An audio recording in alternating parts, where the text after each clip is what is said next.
That's my membership card from David Duke. I've carried it in my wallet since I got it in the mail. And at the bottom it says Knights of the Ku Klux Klan.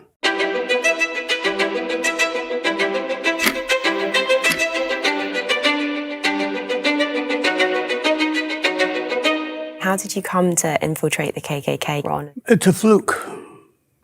Total fluke. I was trying to figure out what I wanted to do in life, and I decided I wanted to try becoming a cop. Became the first black cadet in the history of the Colorado Springs Police Department program.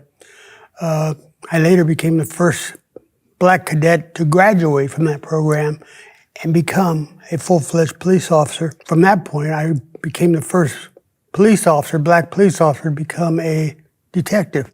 And I was also the youngest detective at the age of 22 years and I believe 2 months in the history of the department. And what were you like as a young cop, age 22, 23? I was damn good. I looked good in my uniform, if I say so myself. But I was a good cop. I was a fair cop. Undercover work was the most fun that I possibly could have had and made a living out of. It had its dangers too, but that comes with the territory. Plus, you have to be a little bit crazy to want to do stuff, to put yourself in a position where your life is in danger and the only weapon that you have at your disposal to get yourself out of that danger is your ability to communicate. A lot of people say, well, you have a gun, you can use your gun. No, you can't use your gun. Not always. You know, the gun is a tool to be used at certain times. But when you're dealing with somebody in an undercover capacity, you can't go to the gun and start shooting things up because you feel threatened by it. You talk your way in, you have to talk your way out. I was working in the intelligence division, 1978. One of the things we did was we read the newspapers every day, and we would read to see what was happening in our community, in our area, that may have an importance to us as cops that we should do some checking into. And on this one occasion, I saw an ad in one of the local Colorado Springs papers that said, Ku Klux Klan for information, and then there was a P.O. box. I figured, what the hell? I sat down and wrote a letter, a note actually, to the P.O. box, identifying myself as a white man who hated, and I quote, Nick and anybody else that isn't pure Aryan white like I am. Then I did a crucial mistake. I signed my real name to the letter. About a week or so later, I get a response in the form of a phone call from the local chapter president. He said, you're just the kind of guy we're looking for. When can we meet? And that's when I said, oh shit, how do I do this? So that's when my investigation actually started. I had to start planning on the spot how I was going to infiltrate this group and get as much information about them as I possibly could. And that's when I came up with the idea of being the voice on the phone and sending the white officer in posing as me. Chuck was my height, about my weight. He was a good undercover cop, and he became the face of Ron Stallworth for this investigation. I couldn't have pulled that investigation off without Chuck and without the second officer I got into the group, a guy by the name of James Rose. The three of us were the ones that pulled off the Black Klansman investigation. Why was it important for you as a police officer to look into the KKK and their movement in 1970s America? The KKK historically is a white supremacist group, probably the premier white supremacist group of the country. They came about to try to control the newly freed slaves and maintain the Southern social order of the time. They went around terrorizing these slaves. The slaves were suspicious. They had a superstitious nature about them. So the KKK dressed up in white robes, pretending to be spirits of dead Confederate soldiers. All this with the intent of striking fear into the hearts and minds of the newly freed slaves and keeping them under control. In the 1970s, they were still going around dressing up in robes. Burning crosses was one of their traditions. The burning of a cross is a terroristic act defined by the U.S. Congress. The KKK in Colorado Springs wanted to burn crosses to announce their presence. They wanted to pick the highest point in Colorado Springs where you could see it for miles and announce their presence in the city. Can you tell me a bit about that first meeting with the members of the KKK? How did you prepare for that, and what was it like going into it? I would send Chuck into the meetings, posing as me. He had to know exactly what I had said on the phone so that he could walk in and pick up the conversation as if it had been him. And I would listen. I would wire him up, similar to what you all did with me for this interview. And I would listen to him as he's having the face-to-face meeting so that I could get on the phone and carry it forward. So we never had a break in the action. But as I've told people over the years, these guys were not the brightest light bulbs in the socket, because if you heard Chuck, you would recognize that his voice is totally different than my voice. They should have recognized it. They didn't. They wanted to meet me at a particular bar just outside of Colorado Springs. They suggested the location. I agreed to it. And when we went to that first meeting, I wired Chuck for sound. And I sent Chuck in with the understanding that I want you to get as much information as you can. Identify as many people as you can. If they have any literature of any kind, get it. Newspapers, magazines, anything that they might be passing out. See if you can find out what their plans are. Myself and Jimmy Rose, we sat in a car listening to the conversation that Chuck had with them on the microphone. And it was then that we learned what their major plans were. They wanted all Klansmen to bring in at least 3 new Klan members so exponentially they could grow. They wanted to do this to honor David Duke, who was planning on making a visit about a month later. David Duke was the Grand Wizard of the Ku Klux Klan. He was the big guy. Chuck came back from the meeting, met me in my office. He gave me what little literature there was, not much. And one of the things they gave him was an application form. I sat Chuck down in my office, snapped a photo of him, and then attached his photo to the application form, which I had filled out. I signed my name to it. I got the funds for a membership fee from the chief of police's office. And the very next day, I mailed it off to David Duke down in Louisiana. About a week, 2 weeks, I didn't get a response back. So I called David Duke up one day to find out where my membership card was, because I had been told that you can't participate in any cross burnings or any other Klan activities unless you have your membership card. So I called David Duke up. He answered the phone and introduced myself as Ron Stallworth, one of the new Klan members in Colorado Springs, and I don't have my card. Can you tell me what's going on? He said, hold on a minute, and I could hear the rustling of papers in the background. He said, we've had a snafu here in the office, and he said, I have your application in my hand. He said, I will personally complete your application and get your membership card in the mail. About a week later, after that phone call,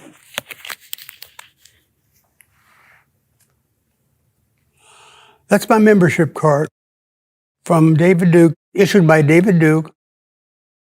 It says 1865 when the Klan started to 1979. Ron Stallworth, Colorado, 78862. That supposedly was the number of Klan members, 862 members for the year 1978.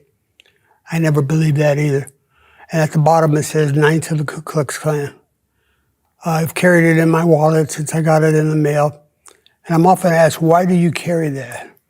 I carry it because it is a memento of my police career. It's a unique memento. And I don't know of any other cop that has one, to be honest with you. You spoke to David Duke on the phone. What was it like speaking to him in those phone conversations? What did you talk about? David Duke was a great conversationalist.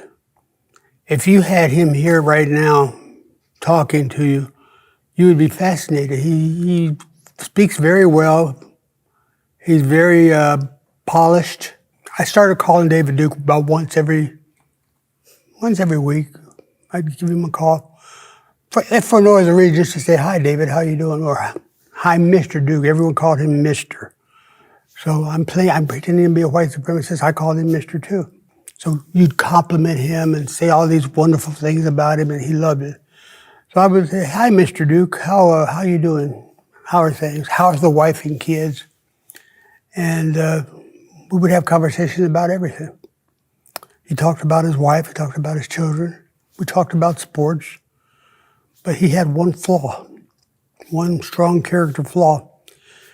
Whenever the subject of race came up, David would throw the so-called N-word, which I hate. He would throw the N-word out. He prided himself on not using those words, but he used them all the time with me, and I threw them back at him because I was pretending to be just like him. He couldn't talk about anything without the subject of race coming up, and then he would reserve.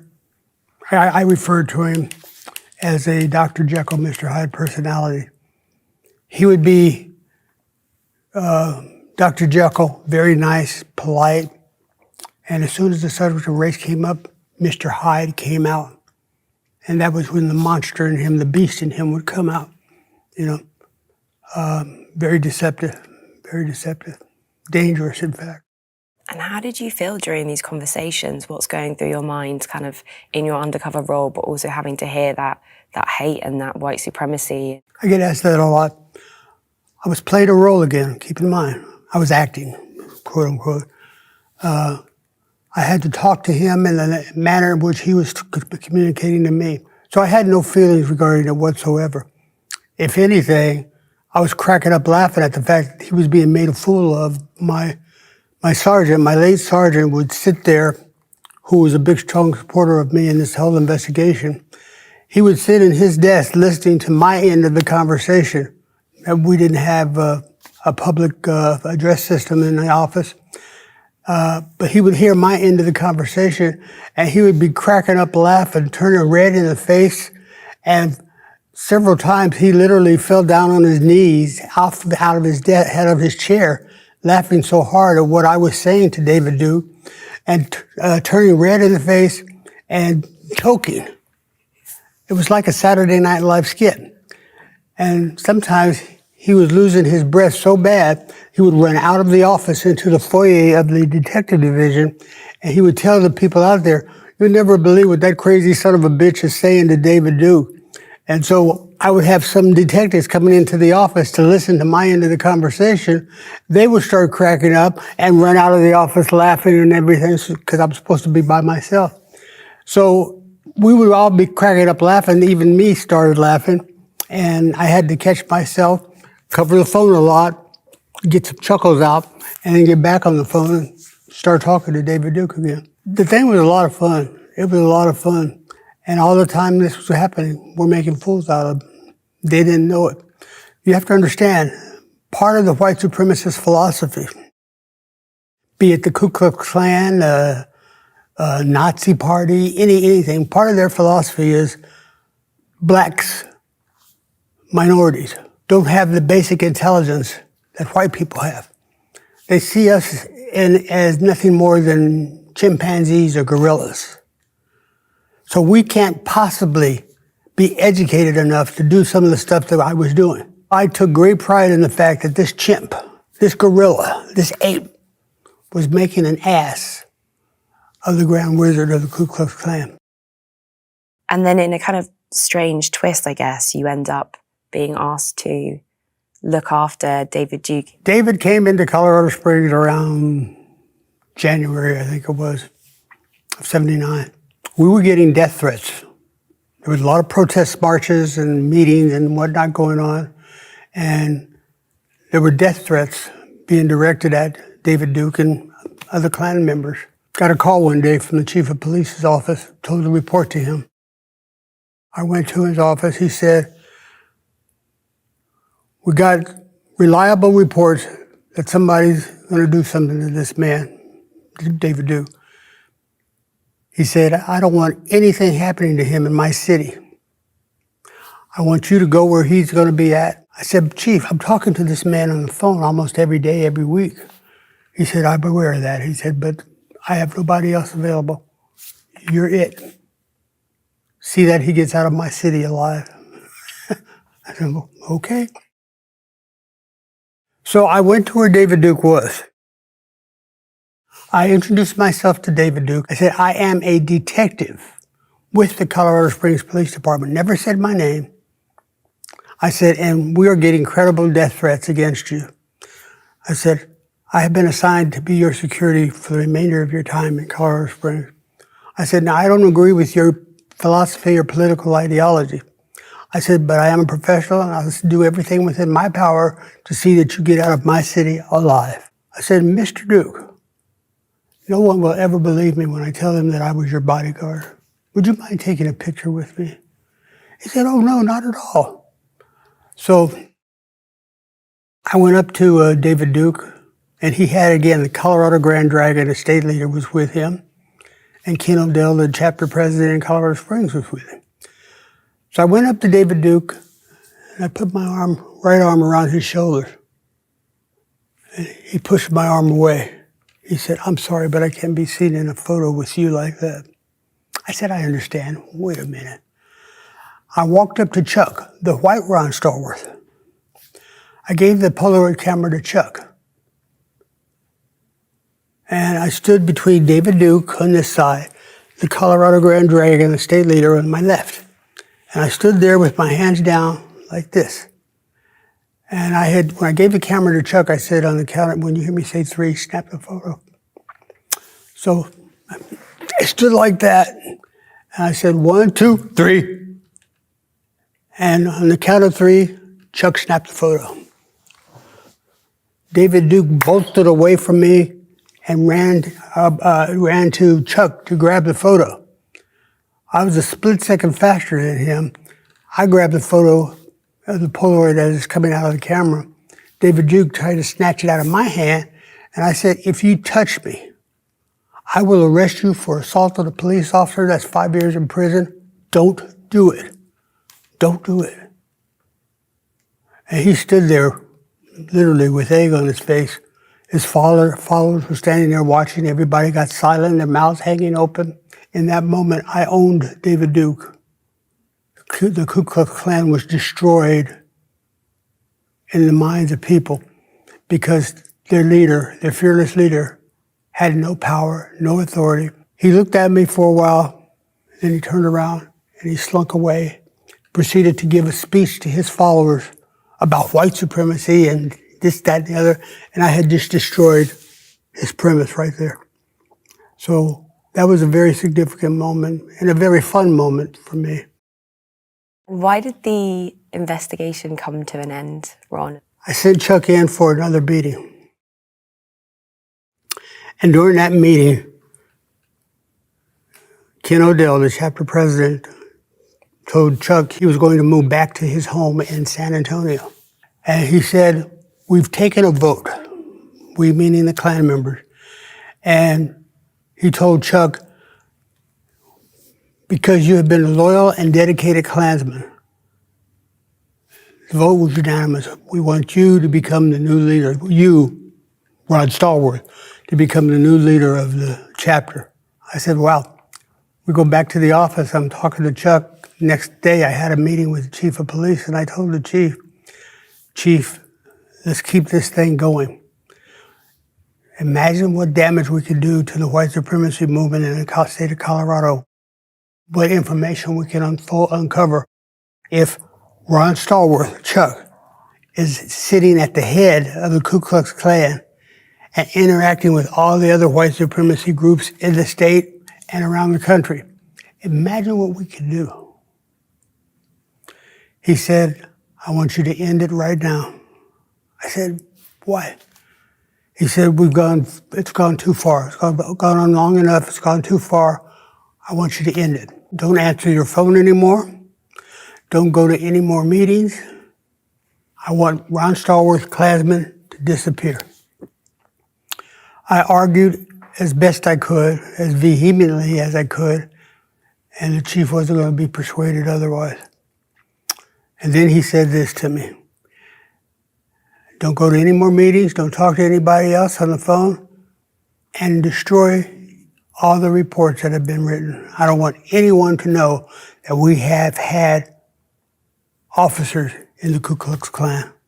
I said, Chief, you sanctioned this investigation. You authorized it. We haven't done anything illegal. He said, I know, but I don't want anyone to find out. Destroy the report. I think the investigation lasted about 7 months. We prevented directly 2 cross burnings, and then they tried to talk about doing a third, and because they failed on the first 2, they said, let's just forget about it.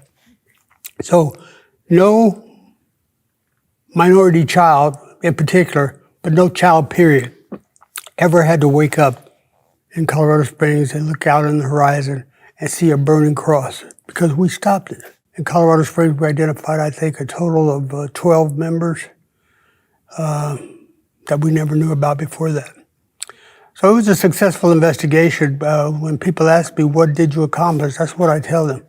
We prevented this stuff from happening.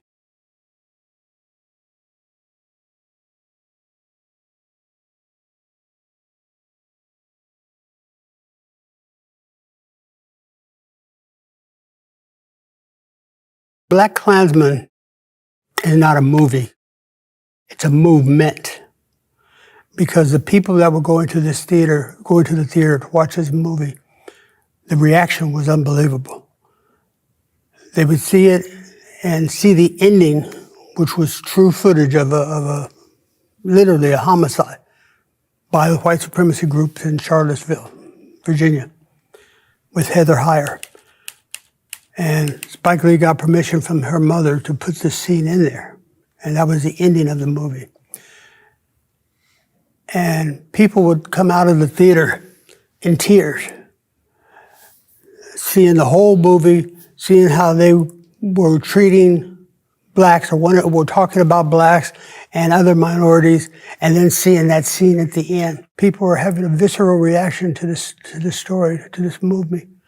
And it made me feel good that that was happening.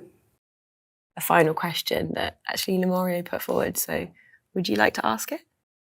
As a black man, I would like to ask, I'm now 35, I was born in 1990, and we see where we're at today, and we see where we've come from, our history in this country. Do you think that we're moving backwards, or do you think that black people should be being more aware? Or how could you speak to today's times and what you've been through and what you've experienced? Well, when you say white supremacy making a comeback, it implies that white supremacy had gone, it left, never has gone. Goes undercover, operates in the shadows, goes underground, and then something happens, some personality appears on the scene, and it pops right back out.